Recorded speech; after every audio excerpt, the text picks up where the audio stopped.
Hello കൂട്ടുകാരെ, നമ്മൾ SSLC കെമിസ്ട്രിയാണ് പഠിച്ചുകൊണ്ടിരിക്കുന്നത്. അപ്പോൾ ഗാൽവനിക് സെൽ എന്താണെന്ന് അറിയാമല്ലോ. അതിലുണ്ടാകുന്ന ഊർജ്ജമാറ്റം എന്ന് പറയുന്നത് കെമിക്കൽ എനർജി ഇലക്ട്രിക് എനർജിയായി മാറുകയാണ്. രാസോർജ്ജം വൈദ്യുതി ഊർജ്ജമായി മാറുന്നതാണ് ഗാൽവനിക് സെല്ല്. അപ്പോൾ അതിലുണ്ടാകുന്ന എനർജി മാറ്റം എന്താണ്? കെമിക്കൽ എനർജി രാസോർജ്ജം ഇലക്ട്രിക് എനർജിയായി മാറുന്നു, വൈദ്യുതി ഊർജ്ജമായി മാറുന്നു. അപ്പോൾ ഇത് കൺസ്ട്രക്റ്റ് ചെയ്യുന്നത് മനസ്സിലാക്കി വെച്ചിരിക്കണം. 2 ബീക്കറിൽ അതിൽ 2 റോഡുകൾ ഡിപ്പ് ചെയ്തിട്ടുണ്ട്. അതുപോലെ തന്നെ ആ റോഡ് ഒരു വോൾട്ട് മീറ്ററിലേക്ക് കണക്ട് ചെയ്തിട്ടുണ്ട്.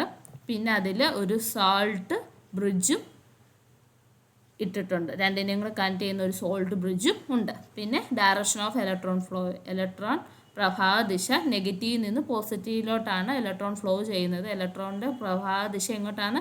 നെഗറ്റീവിൽ നിന്ന് പോസിറ്റീവിലോട്ട്. നമ്മൾ ഇതിനകത്ത് ഓർത്തിരിക്കേണ്ട ഒരു വാക്കാണ് LOAN, ലോൺ. ഗാൽവനിക് സെൽ എന്ന് പറഞ്ഞാൽ ഓർത്തോണം, ലോൺ എന്നുള്ള കാര്യം. അത് പഠിച്ചു കഴിഞ്ഞാൽ നമ്മൾ ഈ പടം വരയ്ക്കാനുള്ളത് പഠിച്ചു കഴിഞ്ഞ് ചിത്രം വരയ്ക്കാനുള്ളത് പഠിച്ചു. L എന്ന് പറഞ്ഞാൽ ലെഫ്റ്റ് സൈഡ്, ഇടത്തെ ഭാഗത്ത് ആനോഡാണ് ഇരിക്കുന്നത്. അതിൻ്റെ ചാർജ് എന്ന് പറയുന്നത് നെഗറ്റീവാണ്. അവിടെ നടക്കുന്ന ഓക്സിഡേഷനാണ്. Left oxidation, anode negative charge. അപ്പോൾ മനസ്സിലാക്കാമല്ലോ. നെഗറ്റീവായിട്ടൊരു ദണ്ടാണ് നമ്മൾ വെക്കുന്നത്, അത് ആനോഡാണ്. അവിടെ ഓക്സിഡേഷനാണ് സംഭവിക്കുന്നത്. അത് ലെഫ്റ്റ് സൈഡിൽ ഇടത്തെ ഭാഗത്തായിട്ടാണ് ഇരിക്കുന്നത്. അപ്പോൾ പിന്നെ വലത്തെ ഭാഗത്ത് എന്തായിരിക്കും? റൈറ്റിൽ റിഡക്ഷൻ ആയിരിക്കും. കാഥോഡാണ് ഇരിക്കുന്നത്, പോസിറ്റീവ് ചാർജ് ആയിരിക്കും. അപ്പോൾ ഇത് മനസ്സിലാക്കി കഴിഞ്ഞാൽ നമ്മൾ ഈ ഗാൽവനിക് സെല്ല് വരയ്ക്കാൻ പഠിച്ചു എന്നാണ് അർത്ഥം. പിന്നെ ഇതിനകത്ത് ശ്രദ്ധിക്കണം, ആനോഡിൽ എപ്പോഴും നമ്മൾ റിയാക്ടിവിറ്റി കൂടിയ ആളിനെയാണ് നമ്മൾ ആനോഡി വെക്കുന്നതെന്നും കൂടെ ശ്രദ്ധിക്കുക. അപ്പോൾ ഏത് റോഡാണോ എടുക്കുന്നത് അതിൻ്റെ തന്നെ ലൈനി എടുക്കുക. ഇപ്പോൾ സിങ്ക് റോഡ് എടുത്തെങ്കിൽ zinc SO4 solution, FE rod എടുത്തെങ്കിൽ FE SO4 solution, silver rod എടുത്തെങ്കിൽ AgNO3 സൊല്യൂഷൻ. ഏത് റോഡാണോ ദണ്ടാണോ എടുക്കുന്ന ആ ലോഹത്തിൻ്റെ തന്നെ സൊല്യൂഷൻ ലൈനി എടുക്കാൻ തന്നെ ശ്രദ്ധിക്കുക. അതിൽ തന്നെ വേണം അത് ഡിപ്പ് ചെയ്ത് വെക്കുക. അപ്പോൾ ഇവിടെ സിങ്ക് റോഡ്, സിങ്ക് SO4, ഇതിനാണ് ക്രിയാശീലം കൂടുതൽ, ഇതിനാണ് റിയാക്റ്റീവ്സ്, അതാണ് ആനോഡി വെക്കുന്നത്. ക്രിയാശീലം കുറഞ്ഞാണ് നമ്മൾ കാഥോഡി വെക്കുന്നത്. ഓക്കെ, ഇതും കൂടെ ഓർക്കുക. ക്രിയാശീലം കൂടിയ ആൾ, റിയാക്ടിവിറ്റി കൂടിയ ആൾ നമ്മൾ ആനോഡി വെക്കുന്നു. അത് ലെഫ്റ്റ് സൈഡിലാണ്. അവർക്കാണ് ഓക്സിഡേഷൻ സംഭവിക്കുന്നത്, അവർക്കാണ് നെഗറ്റീവ് ചാർജ്. ഇനി റൈറ്റ് സൈഡിൽ ഇരിക്കുന്നത്, വലത്തെ ഭാഗത്ത് ഇരിക്കുന്നത് ക്രിയാശീലം കുറഞ്ഞ മെറ്റലാണ്. അതിൻ്റെ ലൈനിൽ തന്നെയാണ് നമ്മൾ അത് ഡിപ്പ് ചെയ്യുന്നത്, ഇട്ട് വെക്കുന്നത്. അതിന് പോസിറ്റീവ് ചാർജാണ്, അത് കാഥോഡാണ്. അപ്പോൾ ഇത്രയും മനസ്സിലാക്കാൻ കഴിഞ്ഞിട്ടുണ്ടെങ്കിൽ നമുക്കൊരു ഗാൽവനിക് സെല്ല് കൺസ്ട്രക്റ്റ് ചെയ്യാൻ നമുക്ക് പെട്ടെന്ന് ചെയ്യാൻ സാധിക്കും. അതുപോലെ തന്നെ ഓക്സിഡേഷൻ നടക്കുന്നതും നിരോക്സീകരണം റിഡക്ഷൻ നടക്കുന്നതും എഴുതുന്ന എങ്ങനെയാണെന്ന് മനസ്സിലാക്കിയിരിക്കണം. സിങ്ക് 2++ 2 ഇലക്ട്രോണായി, ഇതെന്താണ്? ഓക്സിഡേഷനാണ്. അതുപോലെ തന്നെ കോപ്പർ 2++ 2 ഇലക്ട്രോൺ ഗീവ്സ് Cu, അപ്പോൾ അതെന്താണ്? റിഡക്ഷൻ എന്ന് പറഞ്ഞാൽ ഇലക്ട്രോൺസിനെ നേടിയെടുക്കുന്നവരാണ്. ഓക്സിഡേഷൻ എന്ന് പറഞ്ഞാൽ ഇലക്ട്രോണുകളെ വിട്ടുകൊടുക്കുന്നവരാണ്. അപ്പോൾ ഇത് എഴുതുമ്പോൾ ശ്രദ്ധിച്ചു, ഓക്സിഡേഷൻ എന്ന് പറയുന്ന 1 2 അവസ്ഥ അല്ലേ? സിങ്ക് 2++ 2 ഇലക്ട്രോൺ, അതാണ് ഓക്സിഡേഷനായിട്ട് നമ്മൾ ഇക്വേഷൻ എഴുതുന്നത്. ഇനി അതുപോലെ തന്നെ റിഡക്ഷൻ, നിരോക്സീകരണം എഴുതുന്നത് 2 1 അവസ്ഥ. ഇവിടെ Cuവിൻ്റെ കേസിലാകുമ്പോൾ Cu 2++ 2 ഇലക്ട്രോൺ ഗീവ്സ് Cu. അപ്പോൾ ഇങ്ങനെ കെമിക്കൽ ഇക്വേഷൻ എഴുതുന്നതും കൂടെ ഒന്ന് മനസ്സിലാക്കി വെക്കുക. ഇലക്ട്രോഡ് ആക്ടിവിറ്റി, ഓക്സിഡേഷൻ നടക്കുന്ന ഇലക്ട്രോഡിനെ ആണ് നമ്മൾ ആനോഡ് എന്ന് വിളിക്കുന്നത്. ഓക്സിജനം നടക്കുന്ന ഇലക്ട്രോണിനെ ആനോഡ് എന്നും നിരോക്സിജനം റിഡക്ഷൻ നടക്കുന്ന ഇലക്ട്രോണിനെ കാഥോഡും എന്നാണ് നമ്മൾ വിളിക്കുന്നത്. ആനോഡിന് നെഗറ്റീവ് ചാർജും കാഥോഡിന് പോസിറ്റീവ് ചാർജുമാണ് ഉള്ളത്. ഇലക്ട്രോളിസിസ് എന്ന് പറഞ്ഞാൽ വൈദ്യുതി വിശ്ലേഷണം എന്ന് പറഞ്ഞാൽ the process of chemical change taking place in an electrolyte by passing electricity is known as electrolysis. വൈദ്യുതി കടത്തിവിടുമ്പോൾ ഒരു ഇലക്ട്രോലൈറ്റിൽ രാസമാറ്റത്തിന് വിധേയമാവുന്ന പ്രവർത്തനമാണ് വൈദ്യുതി വിശ്ലേഷണം എന്ന് പറയുന്നത്. കെമിക്കൽ ചേഞ്ച് നടക്കുന്ന ഒരു അവസ്ഥയാണ് ഇലക്ട്രോളിസിസ്. നമ്മൾ ഒരു ഇലക്ട്രോലൈറ്റിലേക്ക് ഇലക്ട്രിസിറ്റി കടത്തിവിടുമ്പോൾ, വൈദ്യുതി കടത്തിവിടുമ്പോൾ അവിടെ ഉണ്ടാകുന്ന രാസമാറ്റത്തെയാണ് നമ്മൾ ഇലക്ട്രോളിസിസ്, വൈദ്യുതി വിശ്ലേഷണം എന്ന് പറയുന്നത്. അപ്പോൾ electrolytes are substance which conduct electricity in molten states or in aqueous solution and undergo chemical change. Acid, alkali, salts are electrolytes in their molten state or in aqueous solution. അപ്പോൾ ഈ ഇലക്ട്രോലൈറ്റുകൾ എന്ന് പറയുന്നത് ജലീയ ലായനി രൂപത്തിലോ ഉരുകിയ അവസ്ഥയിലോ വൈദ്യുതി കടത്തിവിടുകയും രാസമാറ്റത്തിന് വിധേയമാവുകയും ചെയ്യുന്ന പദാർത്ഥങ്ങളെയാണ് നമ്മൾ ഇലക്ട്രോലൈറ്റുകൾ എന്ന് പറയുന്നത്. ആസിഡുകൾ, ആൽക്കലികൾ, ലവണങ്ങൾ അവയുടെ ഉരുകിയ അവസ്ഥയിലും ലായനികളിലൊക്കെ അയക്കുമ്പോഴാണ് ഇലക്ട്രോലൈറ്റുകളായിട്ട് ഉപയോഗിക്കുന്നത് നമ്മൾ.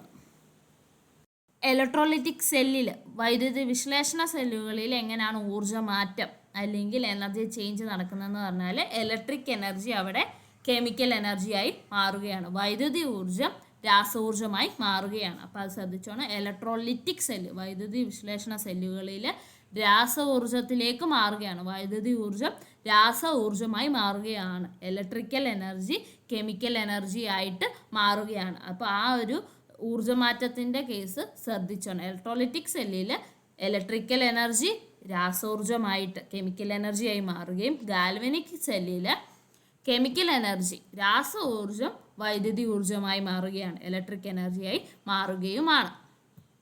നമ്മൾ സോഡിയം ക്ലോറൈഡ് സൊല്യൂഷനെ ഇലക്ട്രോളിസിസ് ചെയ്യുമ്പോൾ സോഡിയം ക്ലോറൈഡ് ലൈനിയുടെ വൈദ്യുതി വിശ്ലേഷണ ഫലമായി ക്ലോറിനാണ് ആനോഡിൽ ഒബ്റ്റെയിൻ ചെയ്യുന്നത്, അതുപോലെ തന്നെ ഹൈഡ്രജൻ ആണ് കാഥോഡിൽ ഒബ്റ്റെയിൻ ചെയ്യുന്നത്, സൊല്യൂഷനിൽ NaOH. ഇപ്പോൾ ശ്രദ്ധിച്ചോണം, വൈദ്യുതി വിശ്ലേഷണ ഫലവുമായി സോഡിയം ക്ലോറൈഡ് സൊല്യൂഷനിൽ ആനോഡിൽ ക്ലോറിനും കാഥോഡിൽ ഹൈഡ്രജൻ H2ഉം ലായനിയിൽ NaOH സോഡിയം ഹൈഡ്രോക്സൈഡും ആയിരിക്കും ഉണ്ടാവുന്നത്. ഇതിൻ്റെ ഇക്വേഷന് ഇങ്ങനെയാണ്. ആനോഡിൽ 2Cl - gives Cl2 + 2Eയും കാഥോഡിൽ 2H2O + 2 electron gives H2 + 2OH-. Hydrogen gas ആയിരിക്കും കാഥോഡിൽ, ആനോഡിൽ ക്ലോറിൻ ഗ്യാസും ലൈനിയിൽ സൊല്യൂഷനിൽ NaOH ആയിരിക്കും ഒബ്റ്റെയിൻ ചെയ്യുന്നത്. ഇനി പ്രാക്ടിക്കൽ യൂട്ടിലിറ്റി ഓഫ് ഇലക്ട്രോളിസിസ് വൈദ്യുതി വിശ്ലേഷണത്തിൻ്റെ പ്രായോഗിക ഫലങ്ങൾ എന്തിനൊക്കെ നമ്മൾ ഉപയോഗിക്കുന്നു? പ്രൊഡക്ഷൻ ഓഫ് മെറ്റൽസ് ലോഹങ്ങളുടെ നിർമ്മാണത്തിന്, പ്രൊഡക്ഷൻ ഓഫ് നോൺ മെറ്റൽസ് അലോഹങ്ങളുടെ നിർമ്മാണത്തിന്, പ്രൊഡക്ഷൻ ഓഫ് കോമ്പൗണ്ട്സ് സംയുക്തങ്ങളുടെ നിർമ്മാണത്തിന്, റിഫൈനിങ് ഓഫ് മെറ്റൽസ് ലോഹ ശുദ്ധീകരണത്തിന്. അപ്പോൾ എന്തിനൊക്കെയാണ് ഇലക്ട്രോളിസിസ് ഉപയോഗിക്കുന്നത്? വൈദ്യുതി വിശ്ലേഷണം ഉപയോഗിക്കുന്ന പ്രൊഡക്ഷൻ ഓഫ് മെറ്റൽസ് ലോഹങ്ങളുടെ നിർമ്മാണത്തിന്, പ്രൊഡക്ഷൻ ഓഫ് നോൺ മെറ്റൽസ് അലോഹങ്ങളുടെ നിർമ്മാണത്തിന്, പ്രൊഡക്ഷൻ ഓഫ് കോമ്പൗണ്ട്സ് സംയുക്തങ്ങളുടെ നിർമ്മാണത്തിന്, റിഫൈനിങ് ഓഫ് മെറ്റൽസ് ലോഹ ശുദ്ധീകരണത്തിന്. ഈ ലേപനത്തിന് നമ്മൾ വെള്ളിയാണ് ഉപയോഗിക്കുന്നതെങ്കിൽ അവിടെ ഉപയോഗിക്കുന്ന ഇലക്ട്രോലൈറ്റ് ഒന്നെങ്കിൽ silver nitrate solution plus silver cyanide solution or sodium cyanide ലൈനി പ്ലസ് സിൽവർ സൈനൈഡ് ലൈനി. ഏതെങ്കിലും ഒരെണ്ണം എഴുതി വെക്കുക. സിൽവർ നൈട്രേറ്റ് ലൈനി പ്ലസ് സിൽവർ സൈനൈഡ് ലൈനി ഓർ സോഡിയം സൈനൈഡ് ലൈനി പ്ലസ് സിൽവർ സൈനൈഡ് ലൈനി. ഇത് എഴുതി വെക്കാൻ മറക്കരുത് ചോദിച്ചിട്ടുണ്ടെങ്കിൽ. അപ്പോൾ വെള്ളിയാണ് നമ്മൾ ആവരണം ചെയ്യാൻ ഉപയോഗിക്കുന്നതെങ്കിൽ അവിടെ ഉപയോഗിക്കുന്ന ഇലക്ട്രോലൈറ്റ് എന്താണ്? സിൽവർ നൈട്രേറ്റ് ലൈനി പ്ലസ് സിൽവർ സൈനൈഡ് ലൈനി അല്ലെങ്കിൽ സോഡിയം സൈനൈഡ് ലൈനി പ്ലസ് സിൽവർ സൈനൈഡ് ലൈനി. ഇനി സ്വർണ്ണമാണെങ്കിൽ അവിടെ ഉപയോഗിക്കുന്ന ഇലക്ട്രോലൈറ്റ് എന്ന് പറയുന്നത് sodium cyanide plus gold cyanide solution. അവിടെ ഒരെണ്ണേ ഉള്ളൂ, സോഡിയം സൈനൈഡ് ലൈനി പ്ലസ് ഗോൾഡ് സൈനൈഡ് ലൈനി. രണ്ടും സൈനൈഡാണ്, ഒന്ന് സോഡിയം സൈനൈഡും ഒന്ന് ഗോൾഡ് സൈനൈഡ് ലൈനി. ഇത്ര ഓർത്താൽ ആദ്യം ഗോൾഡിൽ ഒരെണ്ണേ ഉള്ളൂ, സോഡിയം സൈനൈഡ് ഗോൾഡ് സൈനൈഡും. വെള്ളിയിലാണെങ്കിലും ഇത്ര ഓർത്താൽ ആദ്യം സോഡിയം സൈനൈഡും സിൽവർ സൈനൈഡ് സൊല്യൂഷനും. ഏതെങ്കിലും ഒരെണ്ണമെങ്കിലും ഓർത്ത് വെക്കുക. സോഡിയം സൈനൈഡും പ്ലസ് സിൽവർ സൈനൈഡ് ലൈനിയും കൂടെയാണ് നമ്മൾ അവിടെ ഇലക്ട്രോലൈറ്റ് ആയിട്ട് ഉപയോഗിക്കുന്നത്. ഇനി see some of the examples for electroplating. വൈദ്യുതി ലേപനത്തിനുള്ള ചില ഉദാഹരണങ്ങൾ: ഗോൾഡ് പ്ലേറ്റഡ് ജുവലറി സ്വർണം പൂശിയ ആഭരണങ്ങൾ, chromium plated handle bars chromium പൂശിയ ഇരുമ്പ് കൈപിടികൾ, സിൽവർ പ്ലേറ്റഡ് യൂട്ടൻസിൽസ് വെള്ളി പൂശിയ പാത്രങ്ങൾ. മെറ്റലുകളും അവരുടെ ഓർസ് അയിരുകളെ പറ്റി ഒന്ന് നോക്കാം. അലൂമിനിയം ബോക്സൈറ്റ് ആണ് അതിൻ്റെ അയിര്. ഓർ എന്ന് പറയുന്നത് അയണിൻ്റെ ഹേമറ്റൈറ്റും മാഗ്നറ്റൈറ്റും ഉണ്ട്. കോപ്പർ പൈറേറ്റ്സും കുപ്രൈറ്റുമാണ് അതിൻ്റെ അയിരുകൾ. സിങ്ക് ബ്ലെൻഡും കലാമിനും. ഒന്നുകൂടെ നോക്കുക. അലൂമിനിയം ബോക്സൈറ്റ് ആണ് അയിര്. അയണ് ഹേമറ്റൈറ്റും മാഗ്നറ്റൈറ്റും ഉണ്ട്. കോപ്പർ പൈറേറ്റ്സും കുപ്രൈറ്റും ഉണ്ട്. സിങ്ക് ബ്ലെൻഡും കലാമിനുമാണ് അവിടുത്തെ അയിരുകൾ എന്ന് പറയുന്നത്. അതുപോലെ തന്നെ അയിരുകളുടെ സാന്ദ്രണം കോൺസെൻട്രേഷൻ ഓർസ്. ഈ സിങ്ക് ബ്ലെൻഡ് ZnS അല്ലെങ്കിൽ സൾഫൈഡ് ഓർസ് നമ്മൾ പ്ലവന പ്രക്രിയ ഫോർത്ത് ഫ്ലോട്ടേഷൻ വഴിയാണ് സാന്ദ്രീകരിക്കുന്നത്. ഓർത്ത് വെച്ചോളൂ, സിംഗിൾ ബ്ലെൻഡ് അല്ലെങ്കിൽ ZnS സൾഫൈഡ് അയിരുകൾ സൾഫൈഡ് ഓർസ് നമ്മൾ പ്ലവന പ്രക്രിയ ഫോർത്ത് ഫ്ലോട്ടേഷൻ വഴിയാണ്. അതുപോലെ അലൂമിനിയം ബോക്സൈറ്റ് നമ്മൾ സാന്ദ്രീകരിക്കുന്നത് ലീച്ചിങ് വഴിയാണ്. ഹേമറ്റൈറ്റ് മാഗ്നറ്റൈറ്റ് ഒക്കെ നമ്മൾ മാഗ്നറ്റിക് സപ്പറേഷൻ വഴി കാന്തിക വിഭജനം വഴിയാണ് നമ്മൾ അതിനെ സാന്ദ്രീകരിക്കുന്നത്. ഓർ ഓഫ് അയണിൻ്റെ ഓറെല്ലാം നമ്മൾ മാഗ്നറ്റിക് സപ്പറേഷനാണ്, കാന്തിക വിഭജനമാണ് ഉപയോഗിക്കുന്നത്. അപ്പോൾ ഇത്രയും ഇതിൽ ഓർത്ത് വെച്ചിരിക്കുക. അപ്പോൾ ഇത്രയാണ് നമ്മൾ ഈ ക്ലാസ്സിൽ നോക്കുന്നത്. Thank you.